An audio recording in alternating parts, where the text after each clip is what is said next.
చంద్రబాబు నాయుడు పర్చూరు నియోజకవర్గంలో తన పార్టీకి సంబంధించిన ఒక మీటింగ్ పెట్టి ఇష్టానుసారంగా అంటే ఇన్నేవాళ్ళు సోదరులా కనిపించి చంద్రబాబు నాయుడు మాట్లాడిన తీరు మనం అందరం కూడా గమనిస్తే పెద్ద వయసు అయ్యే కొద్దీ చంద్రబాబు నాయుడు చేదస్తంతో పాటు అబద్ధాలు కూడా అబ్బి ఒక వ్యాధిలాగా ఫోబియా వ్యాధిలాగా అంటే నేను మాత్రమే గొప్పోడిని అనుకునే భావం కలిగిన ఒక వ్యాధితో చంద్రబాబు నాయుడు బాధపడతా ఉన్నాడు. అది మనకు స్పష్టంగా కనిపించింది. తగుదనమ్మా అని చెప్పి ఈ మధ్య కాలంలో ఢిల్లీకి వెళ్లి 2 రోజుల పాటు ఢిల్లీలో అమిత్ షా గుమ్మం కాడ పడిగాపులు కాసి అక్కడ ఎందుకు పడుకొని దోమల చేత కొట్టించుకొని మళ్ళీ ఏమి తెలియనట్టుగా ఏపీకి వచ్చి ఇప్పటి వరకు ఢిల్లీ ఎందుకు వెళ్ళావు, బీజేపీ నేతలతో ఏం మాట్లాడావు అని చెప్పే దమ్ము నీకు లేక ఓడిపోయే స్థితిలో ఉండి సావుదల కాళ్లు సాసుకొని కూర్చోనండి నీ పార్టీని వెంటిలేటర్ నుంచి కూడా పీకేస్తే ఇవాళ చచ్చిపోయే పరిస్థితిలో ఉందని చెప్పి నువ్వు చేసుకున్న సర్వేల్లో వైఎస్ఆర్ కాంగ్రెస్ పార్టీ ప్రభంజనం చూసి నీకు పవన్ కళ్యాణ్ సరిపోక మళ్లీ ఢిల్లీకి వెళ్లి బీజేపీ సంఖ నాగుతా ఉన్నావు. ఒక్క మాట చెప్పు చంద్రబాబు నాయుడు,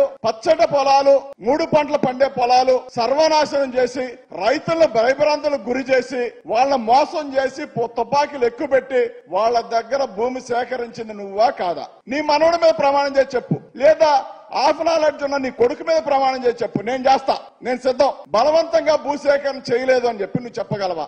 నేను చెప్తా. లేదు నార్కో టెస్టులు చంద్రబాబు నాయుడు అనే వ్యక్తి సిద్ధమా?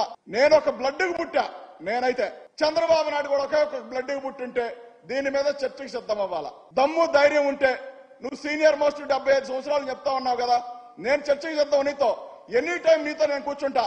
నువ్వు అంతలా వీరుడు అయితే సూర్యుడు అయితే నాతో చర్చ కూర్చో. రాజధాని విషయంలో నువ్వేం చేసావో నేను చెప్తా.